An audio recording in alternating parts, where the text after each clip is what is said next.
Today we're going to be exploring what happened to the universe after the Big Bang, particularly how you and I and everyone you know emerged from stars. And we'll also be investigating the burning question of why anyone who studies history has to care about chemistry. Mr. Green, I'm sorry, but I hate chemistry. Why can't we just learn about, like, English kings stabbing each other? Sorry, me from the past. The thing is, if you look far back enough in your family tree, you're going to find not just, like, farmers and foragers and fish and microbes. You're going to find stars. And I don't mean stars like Kim Kardashian, who is actually not a star. She is a person. I mean actual stars, me from the past. And to understand how we got from stars to people, you're gonna need some chemistry.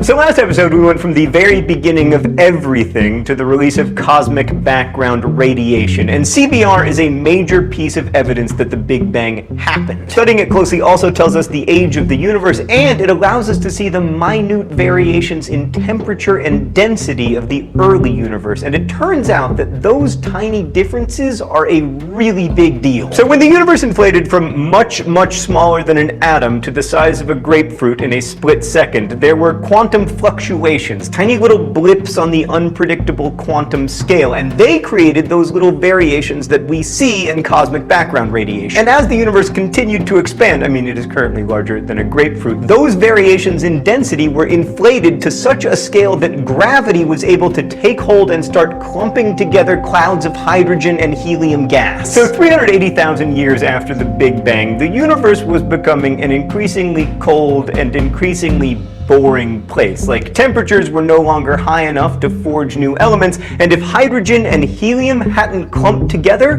nothing would have ever happened ever again. Our universe would just be a dull, homogeneous place with some clouds of hydrogen and helium gas floating around. Dull and gassy. Just like North Dakota. I'm just kidding, North Dakota. You do have a lot of natural gas, but you're very interesting. I mean, you have Mount Rushmore. What's that? Oh, I see. No, sorry. Yeah, then. But what happened is that while the universe on the whole continued to cool, thanks to those tiny variations that emerged during inflation, certain pockets of the universe were about to get very hot. Indeed, a liberal dose of hot sauce was yet to come.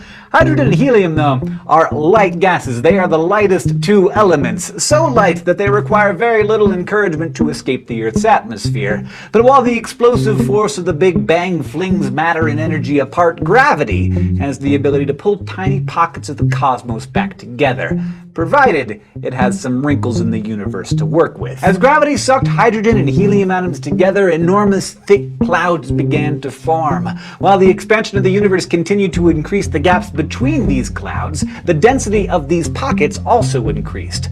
The vastness of empty space began to be filled with tiny islands where atoms of hydrogen and helium were increasingly squished together. Despite being the lightest of all the elements, the immense amount of all that gas built pressure up in the center. Increasing pressure meant increasing temperatures. Just like after your 2 a.m. taco run, suddenly these gassy pockets were burning inside. It was in this rather uncomfortable state of heartburn that the first stars flared into life, roughly 100 million years after the Big Bang. By a billion years after the Big Bang, the universe was starting to look like what we think of as a universe, an immense vastness littered with hundreds of billions of galactic islands containing hundreds of billions of stars. And as recent work with the Kepler Space Telescope has revealed, a mind-numbing number of planets. So the universe is big. It's really big, but it's not so big that it's impossible for the average person to get a mental picture of, like, our neighborhood. Our galaxy, the Milky Way, formed from these galactic mergers with other galaxies that stopped, like, around 10 billion years ago.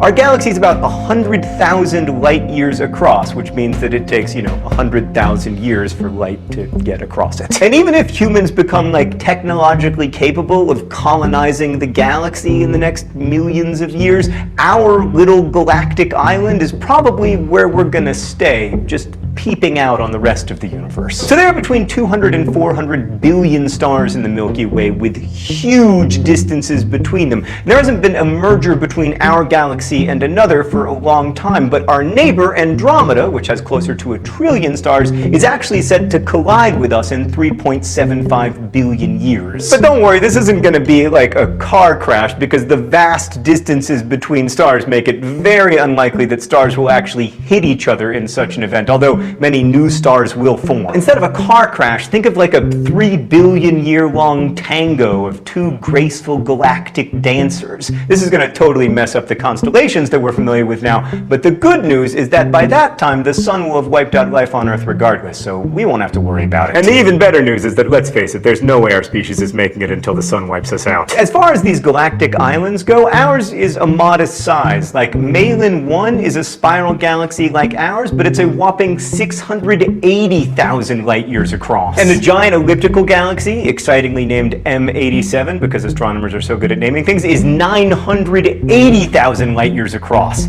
And with its radio jets, the elliptical galaxy Hercules A, that's a slightly better name, is a whopping 1.5 million light years across from end to end. Galactic islands are separated by millions and millions of light years, and the Virgo supercluster of galaxies, to which the Milky Way belongs, is roughly 110 million light years in diameter, and that's only one of many, likely infinite superclusters in the universe.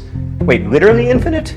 Wow! Unfortunately, we can't know whether the universe truly is infinite or not because of a little thing called the cosmic horizon. We can only see the light that has reached us from the start of the universe 13.8 billion years ago. Simply looking into the sky is an act of investigating history, and the farther we look back, we begin to see more primitive things, the first stars and galaxies. Mind you, the light we observe billions of years after it first shone and the continued expansion of the universe means that the cosmic horizon is approximately 46 billion light years away by now. Roughly double that, and you know that our little cosmic bubble is about 92 billion light years across. I mean, compare that to our already huge 100,000 light year galaxy. Just for a little bit of context, the circumference of the Earth is less than 1/5 of 1 light second. But beyond our little cosmic bubble, there is more universe eternally inflating, and where our universe is sort of one hole in a block of Swiss cheese,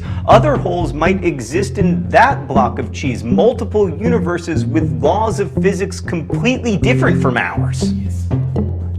I know, right? It's nuts! It's actually more like cheese, but it's nuts! But our cosmic bubble, while it's very large, is not such an intimidating place. Like, it's pretty easy just to get a mental picture of it. A vast bubble with a lot of empty space and a light dusting of galaxies. To further this point, and don't take this too seriously, but in 2002, Carl Glazebrook and Ivan Baldry added up the light from 200,000 galaxies and determined that if you were able to stand outside our cosmic bubble and look at it with human eyes, the color of our universe would be, wait for it, beige. That's a bit of an anticlimax, so they tried to dress it up by calling it cosmic latte. But I don't mind beige. I mean, look, this stuff is gigantic and somewhat scary, but you can't be scared of beige. And a lot of cosmologists infuse their lessons with a sense of awe at this vast expanse, and that awe is certainly justified. I mean, the universe is literally awesome. But let me ask you this, if you lived in New York City, would you feel bashful or depressed about the size of your city compared to, say, the miles and miles of the plains of Saskatchewan? So yeah, there are millions and millions of light years of empty space, but it's empty space. One thing we find out about the rising complexity in big history is just how unique some of these tiny areas of the universe can be. This is where the action is. Enough of the pontification. Let's get back to those gassy, heartburn-suffering stars. As core regions of the gas clouds heat up, the atoms get jumpy, move faster and faster, and collide with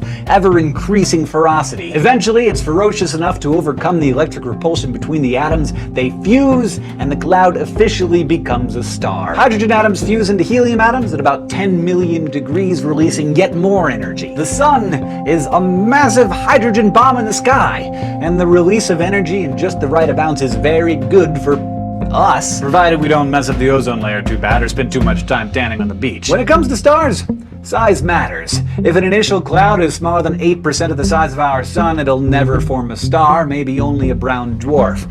If the initial cloud is 60 to 100 times our sun, it will probably split into 2 or more regions of stellar formation. If the cloud is between 8% and 8 times the size of our sun, it has a longer lifespan. Our sun is middle-aged and will last for about another 5 billion years. Much smaller stars may have lifespans of hundreds of billions of of years.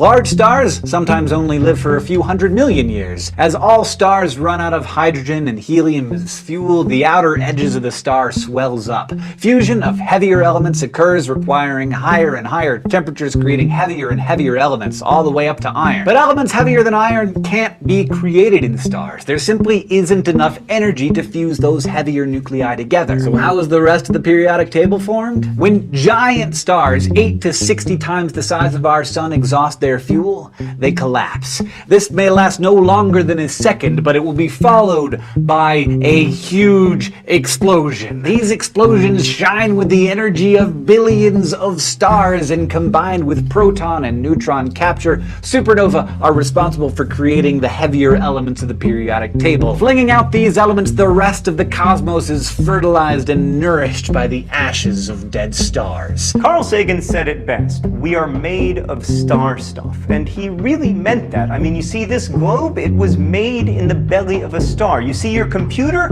made in the belly of a star. Your dog, made in the belly of a star. Your right hand, made in the belly of a star. Your left hand, potentially made in the belly of a different star. Stellar evolution bridges the gap between the mind-boggling origin of our universe and the tangible material stuff that you see around you. And in fact, the tangible material stuff that you are. Humans haven't just appeared out of nowhere. We've changed form. We used to be much hotter, of course. I mean, temperature-wise. This is why chemistry is important to understanding the grand narrative of 13.8 billion years. And it's also why we look at the big history of individual objects, something we call little big histories. Like, see this ring on my finger? I bought it in a jewelry store. A nice person sold it to me. A jeweler crafted it, and miners dug it out of the ground. But it got there by being flung out of a huge star in a massive explosion billions of years ago. It wound up in our solar system, was part of the tiny 0.1% of matter that didn't get sucked into the sun, accreted from the dusty debris in the one sliver of the solar system where the Earth was,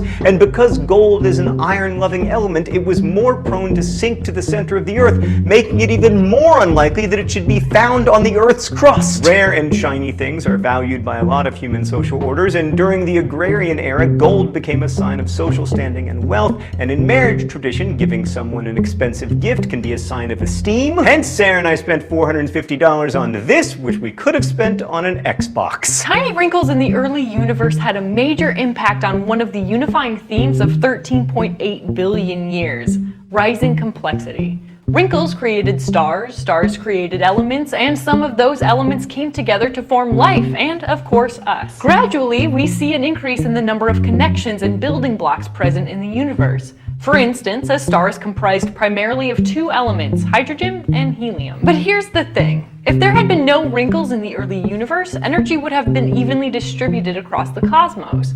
Without flow of energy, like say that through a star, no complexity can arise. None whatsoever. This state of existence is called thermodynamic disequilibrium, which means that energy is not evenly distributed.